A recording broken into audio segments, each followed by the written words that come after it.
Joe Biden out with his plan to roll out a coronavirus vaccine today and accusing President Trump of politicizing science.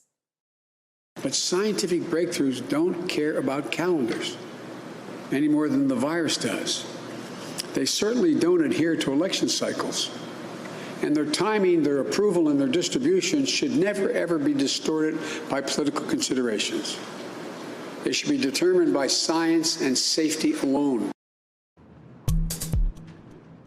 NBC News correspondent Mike Memoli joins me from Wilmington, Delaware, where Joe Biden made those remarks. Mike, what is Biden's coronavirus vaccine rollout plan if he is elected, and how is it different than President Trump's? Well, Allison, today's remarks were less about Biden getting into the plan he's released about how to release a vaccine and more to focus very squarely on what he says is the obligation on the part of President Trump to be much more transparent about his own plan than he's been lately. He's been reminding voters, including after that town hall meeting from the president last night on ABC, to remind voters he's not the president right now. He's running for president, and much as the president wants to attack him for things like a mask mandate that he has no power to implement as a private citizen, it's on really the emphasis is on the Trump administration to be more clear. And it's really been a surprising flashpoint lately. It's one of the areas that the Trump campaign has actually gone on offense, attacking Joe Biden about for, in their view, promoting anti-vaccine type conspiracies. Trump, at his news conference at the White House tonight, actually called on Biden to stop what he said was promoting anti-vaccine theories. What Joe Biden said very clearly in his remarks, though, was, I trust the scientists, I trust vaccines, but I don't trust Donald Trump. And so what he did then was lay out three important questions that he says the president and his administration have to be able to answer to give the public the confidence, which polling shows they really don't have right now, that if a vaccine is greenlit and released, it would be safe and effective. He said the administration needs to answer questions like, what are the criteria that they're using to determine whether a vaccine would be safe and effective? What are will there be an independent validator, a team of scientists, independent experts that Biden is calling for to be able to look at a vaccine, look at the recommendations, and be able to say, in effect, we endorse that this vaccine is safe. And lastly, the point Biden was making is he wants to hear more from the administration about just how they're going to distribute it. And before the remarks that he gave, he also got a briefing from his own team of medical experts. One of them, a former FDA commissioner, said, even if we're lucky, that there's no way we're going to see a vaccine distributed widely any earlier than the beginning of 2021.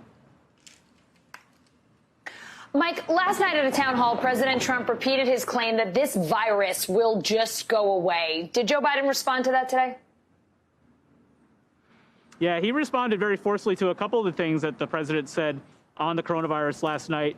It really focused as well on what the president said about that he would not have done anything differently about his handling of the coronavirus. Biden called that utterly disqualifying, said he continues to be surprised, really, frankly, at what he's been hearing from the president. And he again talked about all the ways in which, had the president acted sooner, if he had been stronger in calling for a mask mandate, if he had been not standing in the way of governors in those blue states who were trying to take stronger measures and, in fact, criticizing them, that the country would be in a much stronger position now. And he offered a really stark warning, saying that we're going to be in for a very potentially dangerous autumn. And that really has a lot of implications on a day when we're learning, for instance, that the Big Ten is actually going to go ahead with a football schedule. But also when a lot of voters are still concerned about whether they're going to be able to go and vote safely. Biden saying that he really wants to see the president not standing away in the way of his scientists and doing more to promote the wearing of masks, the social distancing, a lot of the steps that he has not really supported very clearly and very publicly in the past.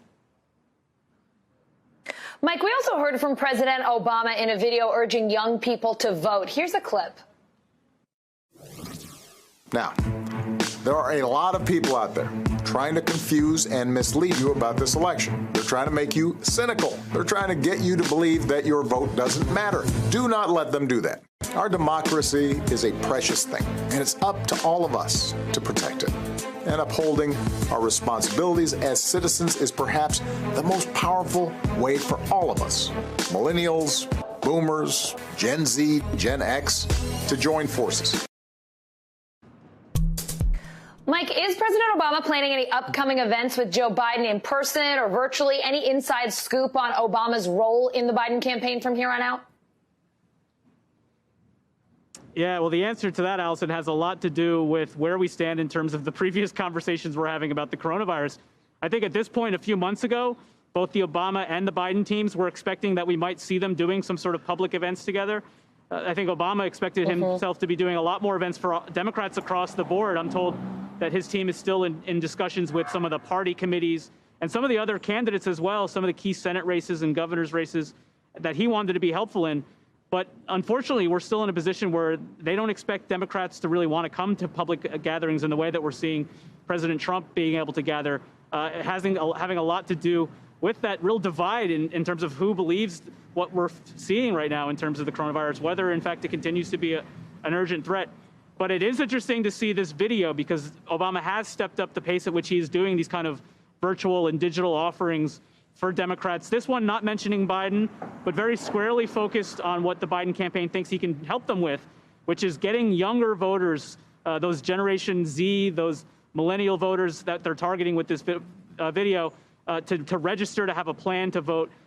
More than a third of the voting age population, in fact, are young voters. And that was Obama's message there, is that you can really make a difference if you actually go to the polls.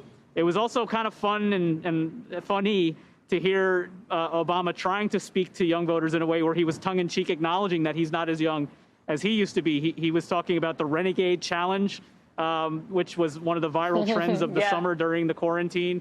And he talked about, at the end, he made it look like he was going to do it himself, but he thankfully stopped short. This a day after we saw Joe Biden dancing kind of a little bit to Despacito at one of his Florida rallies. So I think all of us. Hey, I thought you were going to bring that up. Should be careful about dancing on. You called me out on that, but it's worth talking about, I think, actually.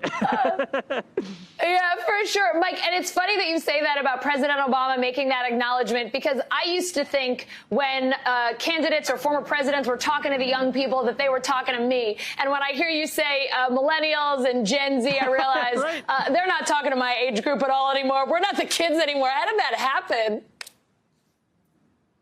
I'm in the same boat, as I learn all the time talking to our great colleagues who treat me as an old, and I really am, unfortunately, at this point. We became the elder statesman so quickly. Mike Memoli, always great to see you, even if you're mentioning the former vice president dancing to Despacito. Great to see you. Thanks, Allison. And make sure you know how to vote in the 2020 presidential election. NBC News can help out.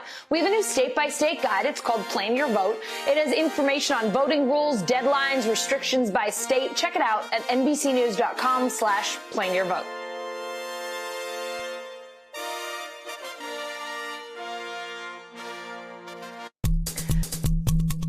The University of Illinois coming out of a 2-week partial lockdown after a spike in coronavirus cases on campus. Here's a closer look at how the university handled the outbreak.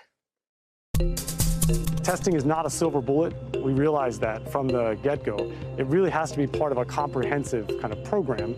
But within a program, it can play a critically important positive role. We did see a bump, but then with the fast, frequent testing, we were able to crush it. And I think it's really exciting to think about how that lesson learned could be applied in many other contexts and help other communities stay open safely and thrive even during this very challenging time. What we didn't anticipate, that was the biggest surprise to us all, was the fact that there was a small number of students who chose to host parties even though they had tested positive, who chose to go to parties even though they knew they were positive, and a small group that decided they wouldn't respond to the calls from the Urbana-Champaign Public Health Department, even after we told them, if you see these two numbers come up on your phone, you have to answer. And so those were the unexpected things that led to the spike that we saw last week. But thanks to the aggressiveness and the efficiency of our testing, we saw it coming. Yes, we saw a bump. We quickly understood it, and we had the tools to quickly act and make changes that allowed us to quickly bring it right back down. Our daily positivity rate is now 0.4%. I think the lesson learned is this can work. Testing, again, it's not a silver bullet, but it's a very powerful weapon. And if we combine that with community partnership and really smart choices, for socialization, we think we've learned this can work. I think it's really nice that that we're required to get tested twice, because you feel safer knowing you're with everyone who's negative tested. You just feel more comfortable. It was really bad. It felt like I had the flu for the first few days, and then I had really high fevers. I thought I was gonna die, to be completely honest. I cried a lot, and then I got better within like 4 to 5 days, and then I lost my taste and my smell for about a week, I'd say, and now I'm fine. It's annoying to get tested so often, but honestly, I think it's great. Whether we are able to continue our hybrid version of education or not, and I believe we will, there is no failure when you innovate around ways to save lives. And I'm very, very proud of that. And that's the most critical part, is this testing is linked to the opportunity to save lives and restore the quality of life that we all desperately long for.